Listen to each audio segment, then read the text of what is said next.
So leaving Lanzarote with my newly minted day skipper Sinead. I've been here for about 10 days and it's been wonderful, but we're looking forward to heading west. So we're going to do a big hop now as far as Tenerife, anchor for the night there, and then move on to Gomera and spend some time on the smaller islands in the west. So beautiful day here. It's kind of a steady 4, has the potential to be a little windier occasionally. And we're on a kind of a close reach. I'm hoping it'll become a bit more of a beam reach as we get out of the influence of the island and the acceleration zone. Yeah, it's lovely. About a day and a half at sea for us now until we arrive at anchor in Tenerife.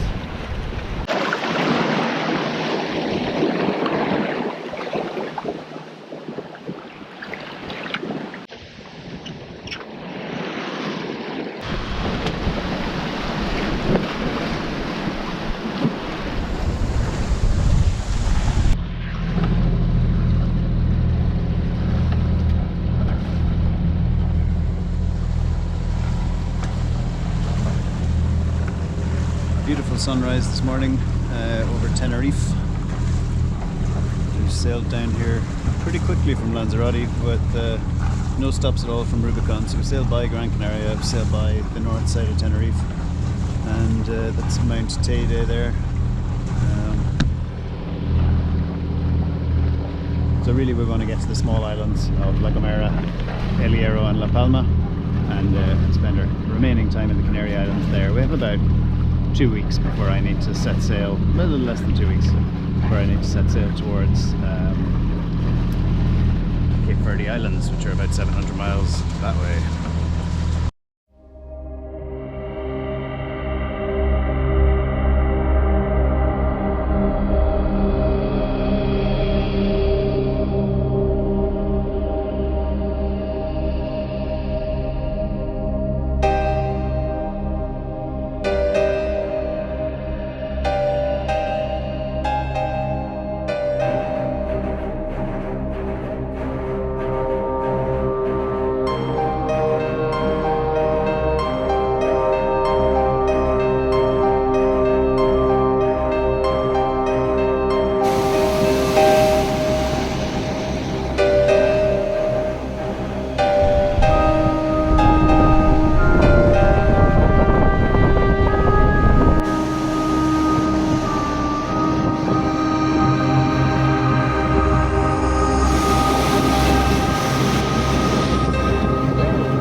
We're in El Hierro now for the last 4 or 5 days, and we're staying here another 2 or 3 days, and I'm in the final stages of preparation for the crossing to Cape Verde.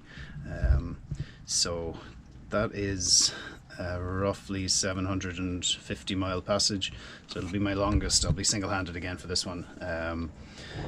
So it'll be my longest single-handed. It'll only be my second multi-day single-handed passage after Biscay. So the wind so far looks amazing. It's you know, maybe only a couple of hours of motoring according to the predict wind weather router.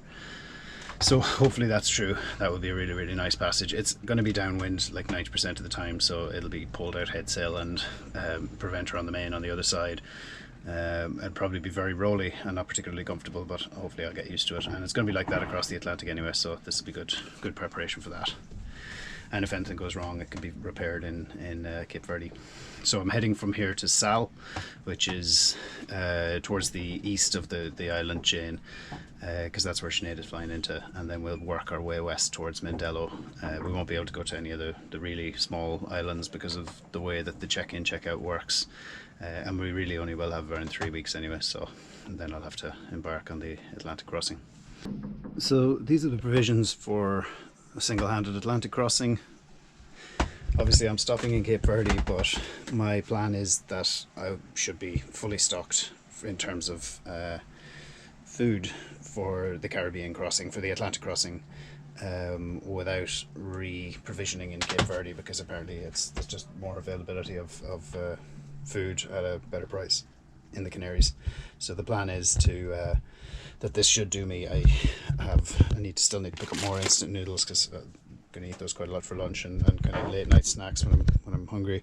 I'm not planning on cooking really any fresh food for either passage. I may cook a couple of meals before the long Atlantic crossing, but I'm not planning it for this one. I'm just going to eat out of tins and dried food and pastas and things like that. So plenty stirring sauces, plenty tins of kind of complete food that just add rice, and they'll be an okay meal. So the wind, according to the ECMWF, is looking pretty good. Just 1 hour of motoring or 2 hours of motoring on a 7-day passage, so obviously I'd take that. It does look like it dies down a bit in the second half of the trip. However, there should be enough to get the final bit of the way.